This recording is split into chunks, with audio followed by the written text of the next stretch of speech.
Muy buenas tardes a todos en este lunes, después del cuarto domingo de Pascua, Jesús buen pastor. Vamos a invocar entonces al Espíritu Santo para que nos ilumine en el nombre del Padre, del Hijo y del Espíritu Santo. Amén.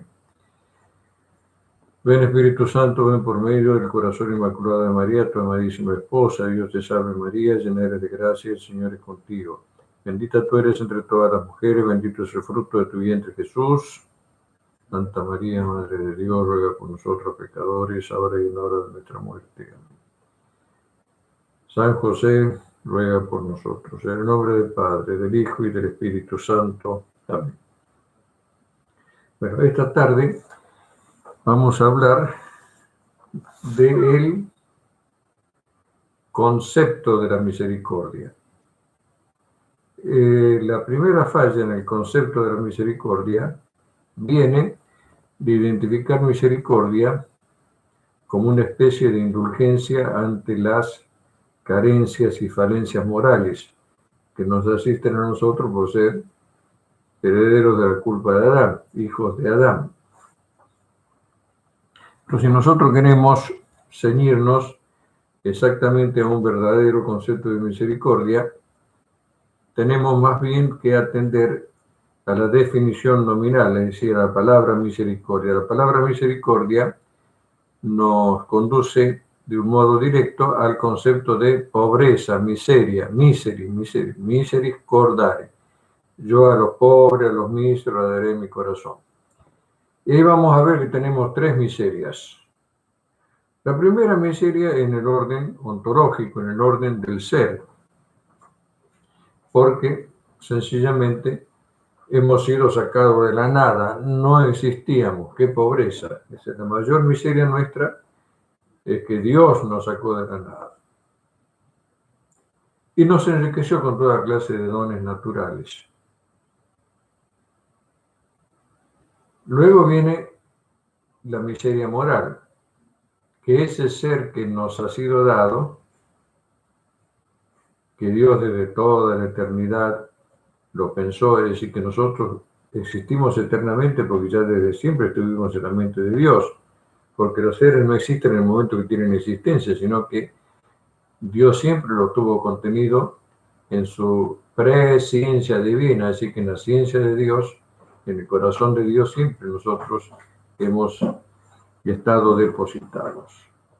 Pero ese ser maravilloso, y ahora vamos al plano del hacer, no corresponde muchas veces a nuestra operatividad.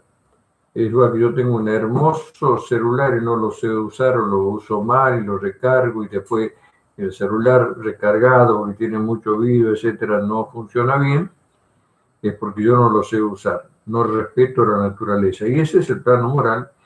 Y como nosotros estamos en nuestra calidad de homo viator, de hombre que está en vía, entonces muchas veces nuestro cansancio de peregrino, nuestra desorientación de peregrinos, resulta de todo ello aquellas falencias morales por las cuales nosotros siempre como que vemos que la misericordia, y en gran medida tenemos razón porque, como dice aquí maravillosamente aquel salmo, a ti acude todo mortal a causa de sus culpas, nuestros delitos nos abruman, pero tú los perdonas. Entonces, mientras vamos camino, a veces llevamos en nuestra mochila las graves y pesadas culpas que tanto nos doblegan. Es decir, que el pecado en sí mismo ya es un gran castigo, porque la culpa, el no actuar acorde a esa infinita dignidad de ser criaturas racionales, hijos de Dios, es como que nos doblega, nos empequeñece y en sí mismo, yo me acuerdo, mi padre difunto siempre decía, en el pecado está la penitencia, en la culpa está la penitencia, porque ahí mismo entonces se deposita todo el peso sobre el cual Dios tendrá siempre una palabra de comprensión, de misericordia, que nosotros no la tenemos contemplada y que tiene derivaciones prácticas verdaderamente sorprendentes. Inclusive esto explica la falta de los ángeles. Miren, este libro está descomunalmente rayado, varios otros también del libro de Santa Faustina, Yo lo terminé rayando estas hojas, cualquiera otra, vamos a ver que siempre están todas trabajadas, pero estaban en un primer momento casi sin acotes marginales. Y después me sorprendí, de donde yo considero que está quizá una de las genialidades más grandes de Santa Faustina en torno al concepto de misericordia. Yo en las lecturas lo había pasado de alto, sin poder tener una capacidad de profundización que luego, por gracia de Dios, pude y ahora la vamos a compartir. Es decir, no captar la misericordia fue para Satanás la forma de hacerse diablo. Él era Luzbel, el ángel más bello, la luz bella, y de ahí se Lucifer. Se trajo esa luz oscura, entenebrecida, ¿vio? Como cuando se apaga una mecha, que esa luz ya tiene una luz primero, un amarillento feo con todo, y tizna a su alrededor, porque ya echa humo y es una mala luz. Entonces, ¿qué dice Santa Faustina? Uno de los espíritus más bellos no quiso reconocer tu misericordia. Arrastró consigo a otro, cegado por su soberbia. Y de un ángel tan bello se volvió el demonio. Y en un momento de lo alto del cielo fue precipitado al infierno.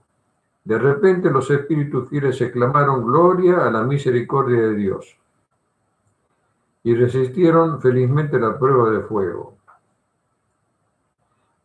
Anteriormente decía, contemplándote cara a cara, oh Dios, veo que antes de ellos habrías podido llamar a otras criaturas. Es decir, que Dios podría haber creado otros seres que no sean los ángeles. Por eso me postro ante ti con gran humildad, porque veo bien que esta gracia se debe únicamente a la misericordia. Entonces, la misericordia es de que Dios los llamaba a ellos a gozar de Él, a gozar de Dios. Esto lo explica perfectamente el Beato Taulerio, que dice qué diferencia hay entre el diablo y la Virgen. Que el diablo se complació en sí mismo y la Virgen se complació en Dios. Y al complacerse en sí mismo se gratificó y se separó de Dios, no hizo de Dios. En cambio la Virgen en Magnífica dice, mi alma canta la grandeza del Señor y mi espíritu exulta en Dios. La Virgen exulta en Dios y el diablo exulta en sí mismo. Entonces, Dios lo llamaba al diablo a ingresar en él y a que Dios sea el gozo del diablo. Y el diablo le dijo, no, gracias, yo quiero ser el gozo de mí mismo. Y esto para nosotros tiene una palabra, el naturalismo. Y por ejemplo, las personas, miren la derivación, que no comprenden el celibato eclesiástico. Que un hombre ya desde este mundo pueda hacer de Dios el objeto de sus complacencias y dice es imposible que el hombre no tenga los gozos naturales, los gozos de la familia, de la reproducción. Es como que no advierte que la naturaleza humana está abierta a Dios, aquello que decía tan bellamente San Agustín, para ti nos hiciste lo que el diablo no quiso, para ti. Él dice, Dios me creó para mí, para que yo me dé los gustos de mi naturaleza. Los gustos de la naturaleza angélica que nosotros de alguna forma podemos intuirlos, podemos deducirlos, para eso están todos los tratados de angelología. Y en el caso de nuestra naturaleza, decir, bueno, los gozos de la naturaleza, la cultura, la ciencia, una buena mesa, la patria, la familia, el trabajo. Y ahí viene la presencia de los santos sobre todo con los fenómenos místicos, que nos dicen que el hombre está hecho para gozar de Dios. Entonces los ángeles que cuando rezaban podían elevarse del suelo, podían estar en dos partes al mismo tiempo. Los fenómenos de la adoración se sentía esa fragancia superior. Bueno, si vamos a las estigmatizaciones para el Pío, bueno, hay una gama amplia, no vamos a hablar ahora de los fenómenos místicos, ni de toda la experiencia mística de los santos, pero los santos a través de todo eso es como que nos permiten a nosotros advertir que estamos hechos para un gozo superior. Y mucha gente dice, bueno, los santos, sí, pero cuando nosotros admitimos específicamente el celibato, es porque el hombre puede tener esa capacidad, si evidentemente hay todo un conjunto de disposiciones que permiten que el hombre acceda a esa categoría, así como la cosa del pasar. Es decir, el célibe puede privarse de ciertas gratificaciones naturales porque se supone que es una persona que en primer lugar goza de espiritualidad, de la paz, tranquilidad y armonía de la conciencia, goza de la fe, que dice San Pablo, certeza y gozo en la fe. Es así como se puede gozar racionalmente, cuanto más, ahí están los dones del Espíritu Santo, el don de inteligencia, el don de ciencia, y después el don de la sabiduría, de hacer sabroso el conocimiento de las cosas de Dios. Es decir, que ya nosotros ahí, a través de la Iglesia, a través de la vida consagrada, con los votos de pobreza, castidad y obediencia, que es la manera de vivir la dinámica de las bienaventuranzas, tenemos el diseño de un hombre nuevo, el diseño de un hombre que está hecho para gozar de Dios, y esa es la misericordia, porque por nuestra naturaleza nunca podríamos nosotros gozar de Dios. El bautismo, entonces, al hacernos hijos de Dios, nos da todo un cúmulo de disposiciones, de capacidades para gozar de Dios. Y cuando nosotros rechazamos específicamente el celibato, es como que cometemos el pecado del diablo. Decimos, la naturaleza se completa en sí misma y no se explica ni se comprende la naturaleza sino desde sus necesidades naturales. Esto tiene el nombre, el naturalismo. El diablo fue naturalista. Entonces hay mucha gente que dice a la gente que darle lo que le pide la naturaleza. Y después empiezan a decir, bueno, ¿por qué la iglesia prohíbe los preservativos? ¿Y por qué la iglesia dice que hay que tener muchos hijos? Porque la iglesia evidentemente nos habla del diseño superior, del hombre renovado por la gracia. Pero para eso, y todo eso es un conjunto, es el arte sagrado que nos dignifica, que nos ennoblece, que nos sublimiza. La música sagrada, yo creo que en gran medida esto no se entiende porque hay una música carnavalesca, sentimental, que nos ha impedido el vuelo de todo aquello que a modo fáctico, a modo experimental, nos hace precisamente advertir que nosotros estamos hechos para algo superior, y es bueno que nosotros los curas sepamos que los religiosos que viven en todas las exigencias evangélicas de los votos, nosotros estamos más direccionados a lo pastoral, y los que lo son religiosos, que sepan que aquellos que están en la vida monacal y los que están en la vida monacal todo el día en silencio en los monasterios, con cierta práctica y género de penitencias, pero penitencia como camino a paz, como fruto de exigencias de conciencia que el espíritu va suscitando porque se va cultivando, que ya lo hacían los ejercitantes del cura Brochero, que cuando tenían que confesarse se chicoteaban, es decir, que se pegaban con aquel pequeño lazo que asusaban al caballo, se hacían penitencia porque decía, si Cristo ha sufrido tanto, yo sentía la necesidad de expiar los propios pecados.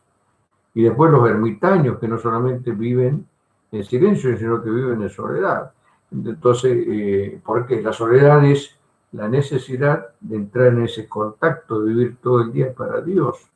Que cuando estamos nosotros en el cúmulo de nuestras actividades, es que nos olvidamos precisamente aquello que tan bellamente lo dice esa otra parte del Evangelio, de Marta y María, Marta, Marta, te ocupas y te preocupas de muchas cosas, una sola cosa es necesaria, María eligió la mejor parte que no le será quitada, porque a medida que nosotros vamos viviendo, la vida nos va quitando todo. Cada segundo que pasa nos quita un segundo y tenemos un segundo menos. Y nosotros vamos precisamente advirtiendo cómo vamos perdiendo los seres queridos, vamos perdiendo la juventud, vamos perdiendo los bienes naturales, y vamos perdiendo amigos que se nos van lejos, se nos van de este mundo. Es decir, el arte de la vida es el arte de perder. ¿Por qué? Porque vamos ganando a Dios, lo único necesario. Y esa es la gran misericordia, saber que estamos hechos para gozar de Dios. Que no podemos detenernos sino al final terminamos gozando de una mascota. Y ahora que en estos días de cuarentena, ¿no? Es decir, los vacíos existenciales, el consumo de fármacos, es decir, que el Estado, están las drogas prohibidas, están las drogas permitidas, y a tener que retiradas de la farmacia, porque precisamente no hemos educado nuestra vida para gozar de Dios, gozar de la paz, de saber que todo en lo más mínimo de nuestra vida agrada a Dios porque entra bajo su santa voluntad, y no tan solo para evitar cometer fechorías con las cuales tenemos que vernos con los abogados y el comisario, sino para ir cultivándonos, para ir superando, para ir optimizándonos. El tiempo es corto y lo que no hagamos en este tiempo lo tenemos que hacer en el purgatorio. Entonces, esta es la misericordia. La misericordia es saber que ya de este mundo podemos gozar de Dios y pedir al Espíritu Santo que con la conjugación de los 7 dones del Espíritu Santo nosotros nos hagamos idóneos, porque es la acción no de la naturaleza, sino de la gracia. Al comienzo de la naturaleza decimos que el remando sale del puerto y esos remos son las virtudes.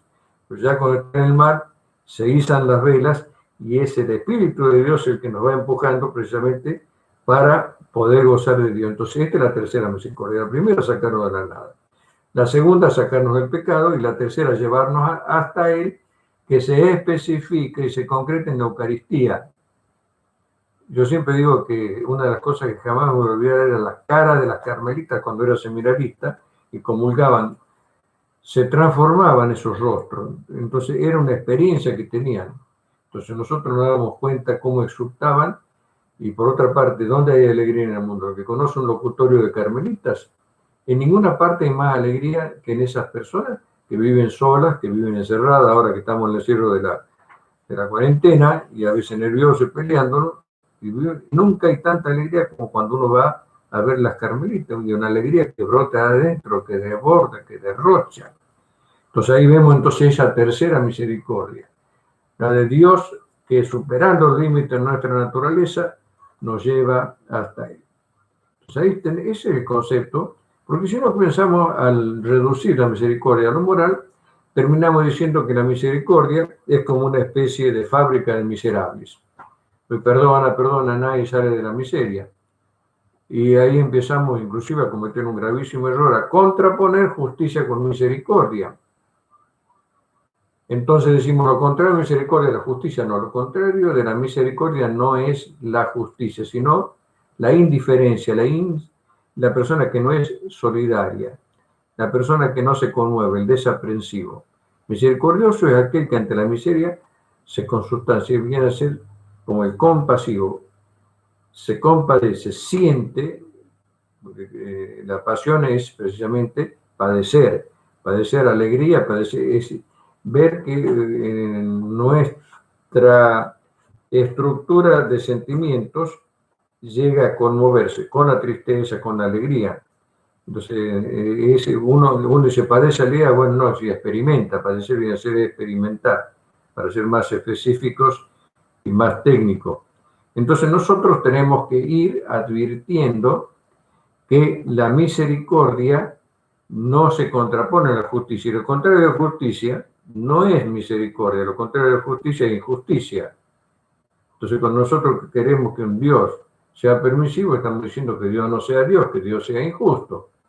Cuando nos cometen una injusticia, lo ponemos a Dios para que Él restablezca el equilibrio de la equidad en este mundo y en el otro. Pero luego creemos que esa misericordia es precisamente una maquinita de perdonar lo imperdonable, porque no sabemos establecer precisamente, pues yo estoy cansado, sí, antes era un Dios justo, y si es bueno que Dios sea justo, ¿cómo va a ser bueno que Dios sea injusto? Y ahora es un Dios misericordioso, por contraponer justicia y misericordia, un gravísimo y primitivo error, gravísimo y primitivo error. Y se lo dice tan flagrantemente que se están diciendo burradas y primitividades.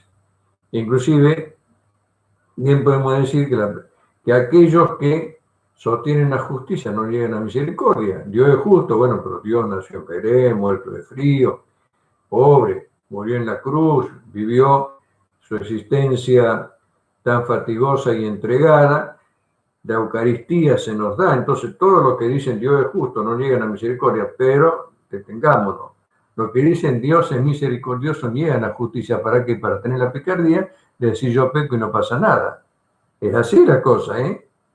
Es decir, primer error, contraponer lo que no hay que contraponer.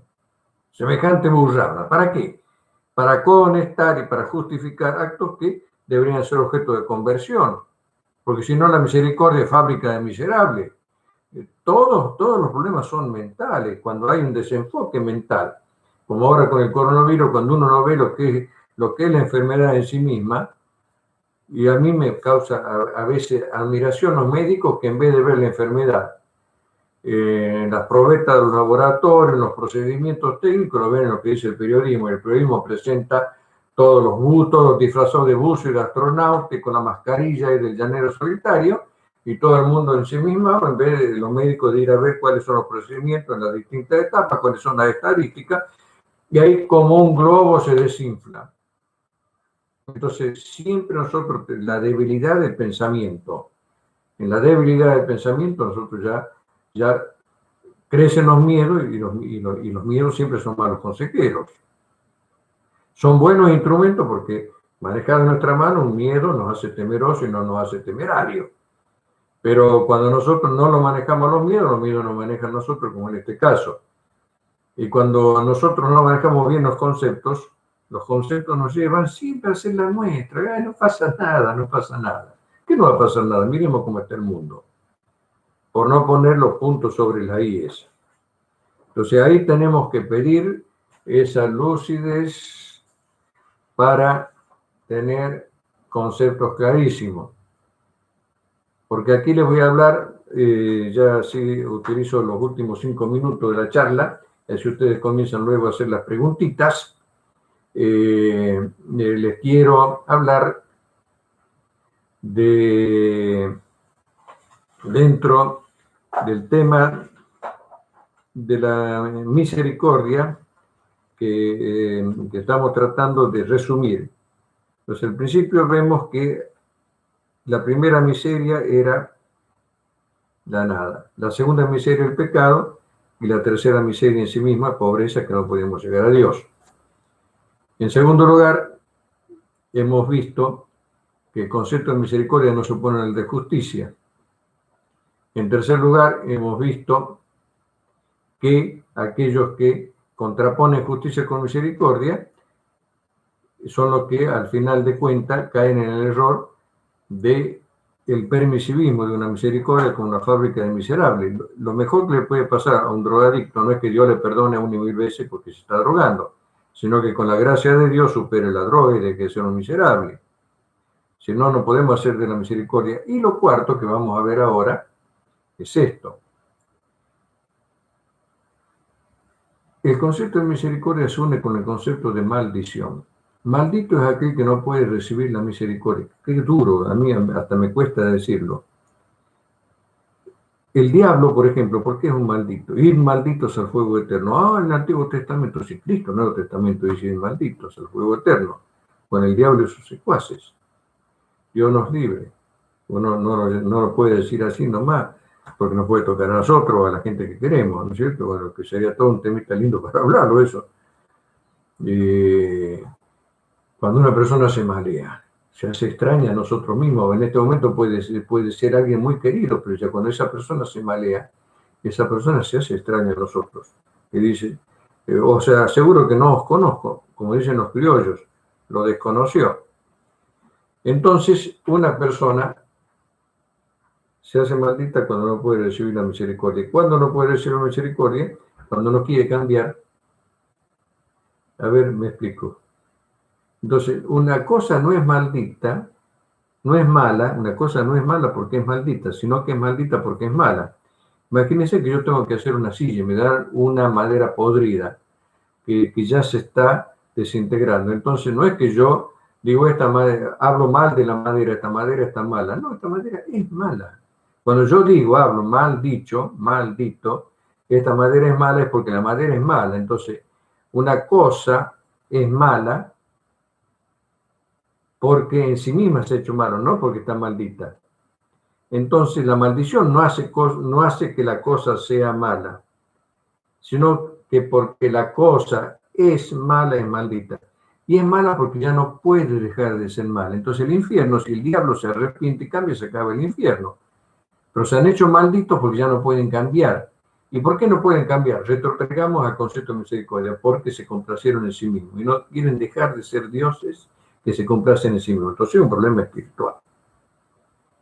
Y es un problema de confianza en la gracia, porque dice, yo tengo este problema que no lo puedo superar. Bueno, confía en la gracia, utiliza los medios de la gracia y tarde o temprano Dios te hará experimentar su misericordia. Si persistes, si insistes, entonces seguro que la última palabra la tiene la misericordia de Dios. Entonces el concepto de maldito es el concepto del que ya no puede recibir la misericordia. Y yo digo, el mundo este que tiene todos los problemas que tiene, con la educación sexual, con las leyes, con el aborto, con la cosa antifamilia y tanta otra cosa más, se va maleando tanto que a un cierto punto ya esa cerrazón que siempre viene de la misma manera.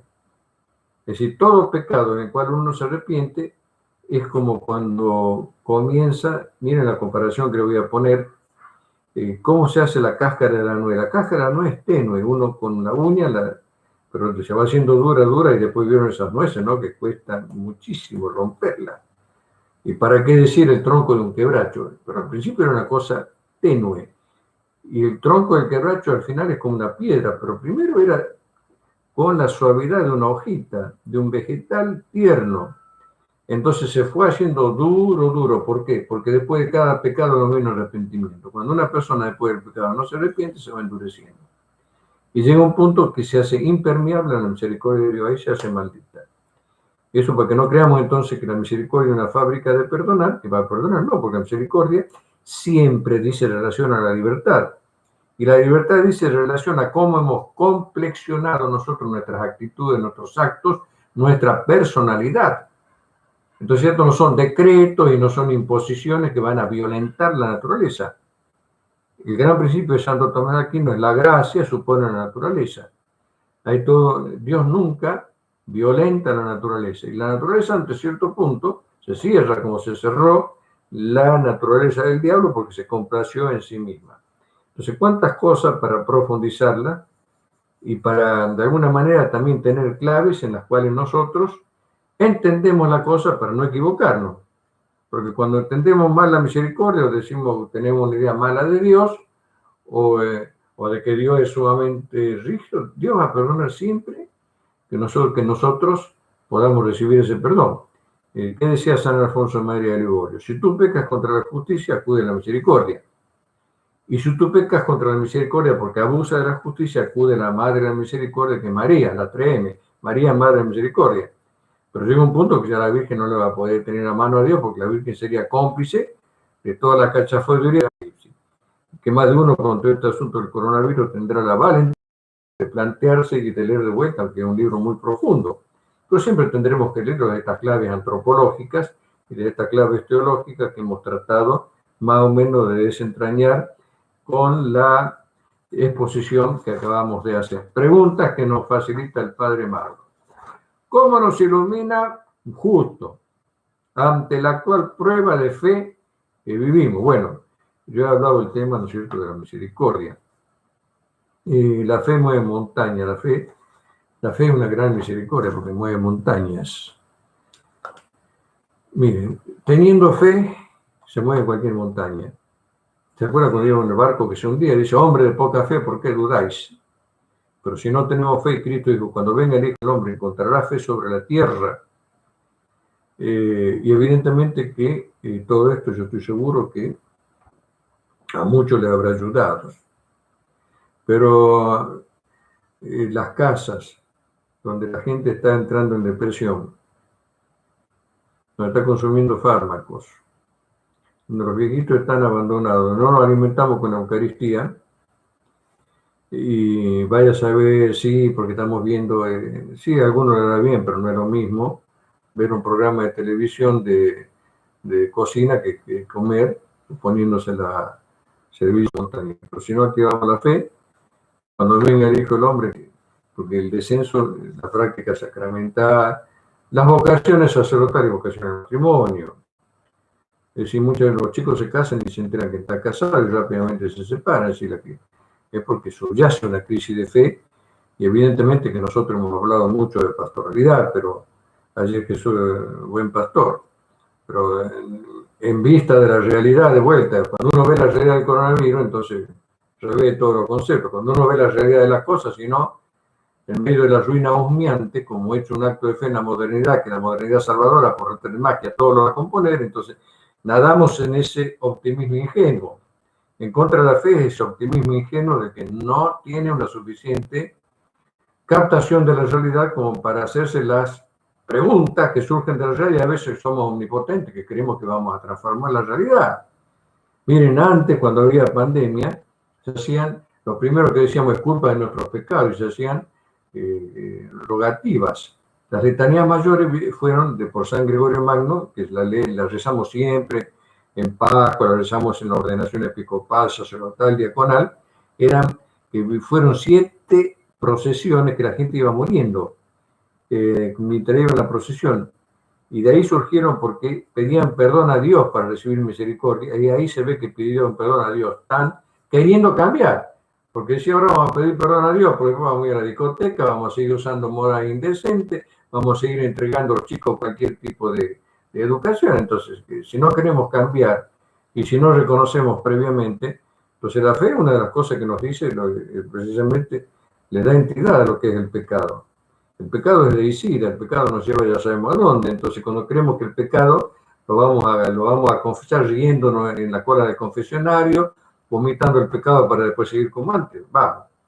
Entonces, tenemos que esto sea un duro examen de conciencia, porque la cosa está durísima. ¿Cómo mover el corazón de lo que defiende? Depende, ahí está bien escrito, mal leído. Depende el sí para abrir la iglesia, rezando y yendo a la Virgen, y después siempre educado, dialogando, porque yo estoy seguro que primero, mire, en varias partes del mundo, yo estaba viendo en Croacia, pero en varias partes del mundo se han abierto en otras partes del mundo porque no lo pudimos abrir, y creo que van a abrir iglesias, quieren ir a contagiar, diciendo no abrimos la iglesia para que no se contagien, pero si ya van al banco, hacer pensar, si van al banco, van a sacar plata para comprar alimentos, y sabemos que no solo de pan vive el hombre, si en otros lugares ya los obispos, la gente lo ha conseguido, dialogar, y los que van ahí con medidas higiénicas no van a contagiar, es decir, esto no es un asunto es un asunto de entrar en razones y ser valientes y seguir. Si uno está convencido que tiene que ser así, y es un asunto opinable, un asunto en el cual un cura, un obispo puede estar equivocado, y bueno, si está equivocado, dice, yo no voy al templo del Monseñor, yo no voy al templo a contagiar a nadie, voy con las medidas higiénicas, como hacen en todas otras partes del mundo. Ya tengo hambre de Eucaristía. ¿Cuándo se ha estado más de 40 días sin Eucaristía? La gente grita gol cada vez que un cura le da la comunión por ahí, a nosotros nos vienen muchísimos de esos mensajes. Entonces uno tiene que ser valiente, no tiene que tener miedo. ¿Miedo a quién? Si uno tiene razón, ¿por qué tiene que tener miedo? Por supuesto, saber razonar y saber decirlo. ¿Qué es el don de la sabiduría? El don más supremo, más sublime, más supremo, que hace sabrosos los conocimientos. Ahí cuando dicen la misa es aburrida, de ser aburrido, porque no tiene sabor, ¿no? Es decir, tiene sabor en ver televisión, en comer cosas, bueno, son cositas muy, muy así nomás. No se ha cultivado para gozar de una buena música, para gozar de un rato de oración. Pidamos que el Espíritu Santo nos cultive, nos haga deiforme, no nos haga nadar en lo natural, algo natural. Yo no robo, no mato, no hago mal a nadie, tengo una vida de lo más natural, que no me ha abierto a la misericordia de saber que estoy para gozar de Dios ya desde este mundo.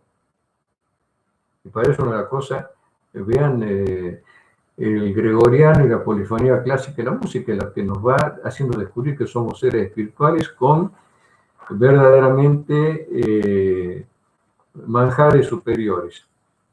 ¿Hay un don de misericordia o dentro de qué don estaría? Muy bien, se me ocurre en primer lugar el don de piedad, que es el don de piedad, el don que completa la virtud de la justicia. Y siempre la misericordia, que no se contrapone, amplía la justicia, no se contrapone, la complementa, la amplía. Entonces, Es una pregunta que ensayo, porque seguramente en temor, fortaleza y los otros son intelectuales, y tampoco en consejo. Me juego. Es el don de piedad, el don que regla las relaciones del hombre con Dios. La piedad es para la patria es de los padres, y hacia los padres uno tiene que ser piadoso, reconocido, y Dios que es Padre misericordioso, Dios que es Padre. Sin duda que es de esa forma. Podría estar también contenido en alguna lista de algunos de los otros dones, pero de lleno está en el don de piedad. Y los dones del Espíritu Santo en conjunto me conduce a la misericordia, bueno, en conjunto, y lo ha hecho un diamante en el cual Dios se complace, porque después somos capaces de mover montañas, somos capaces de llevar la cruz con alegría, somos capaces de despreciar los bienes de este mundo. Entonces Dios se sonríe cuando ve cómo nos ha llevado de una cosa meramente natural, y de repente con alegría somos capaces de todo aquello que le hace arrancar una sonrisa a Dios. Ya cuando Dios ve que los chicos, que los matrimonios jóvenes, me decía el otro día un amigo, ya viene el tercero, está casado hace poco, y lo decía con tanta alegría. Y eso sabemos que presupone el primero, sí, es la novedad. El segundo, bueno, participa algo de la novedad. Y el tercero ya sabemos lo que supone, levantarse toda la noche. Pero bueno, capaz que ahí van a venir todo aquello, como las matronas romanas, que cuando le decían presénteme la joya, presentaban los hijos. No es que iban a emperifollarse como los indios y con piedritas de colores. La joya eran los hijos.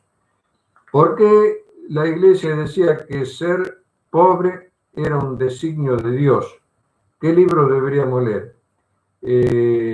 Más que un designio de Dios, digamos, es una riqueza. La pobreza es libertad. San Agustín dice, rico no es el que tiene mucho, sino el que poco necesita.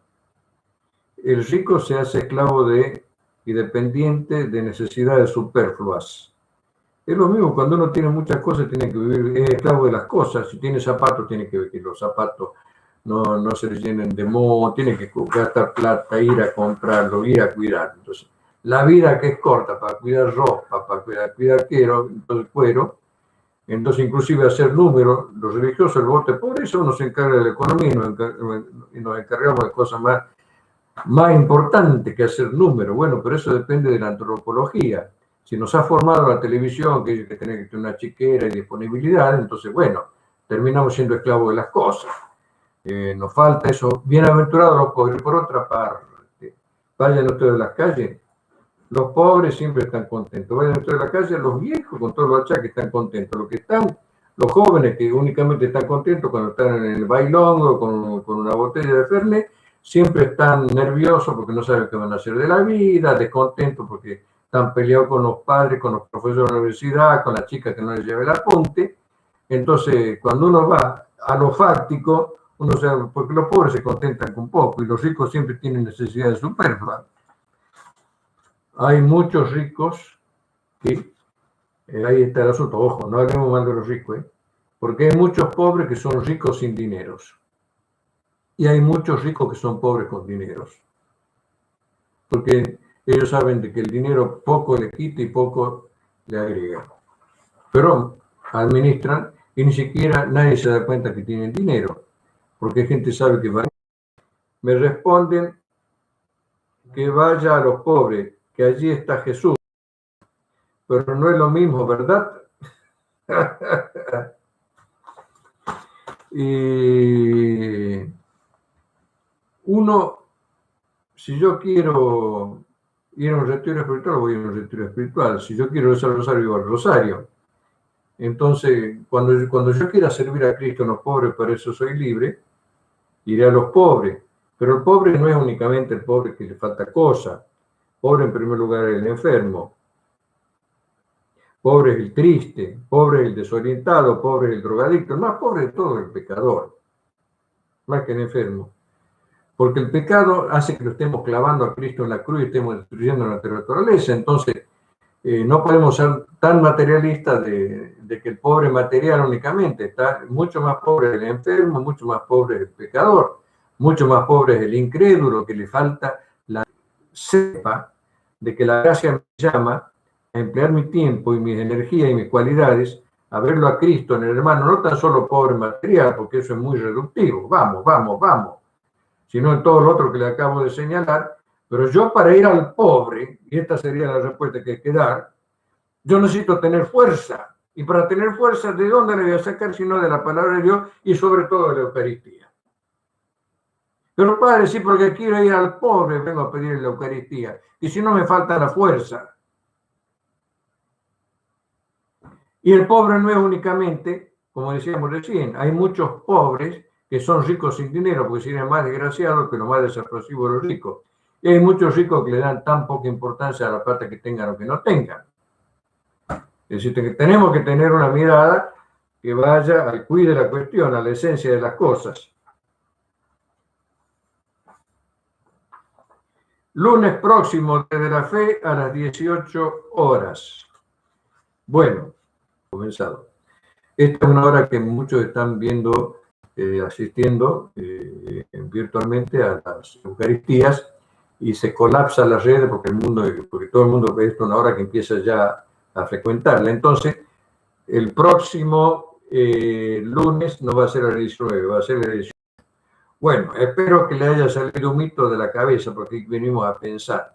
La fe entonces para nosotros tiene que ser un obsequio racional, un sí racional.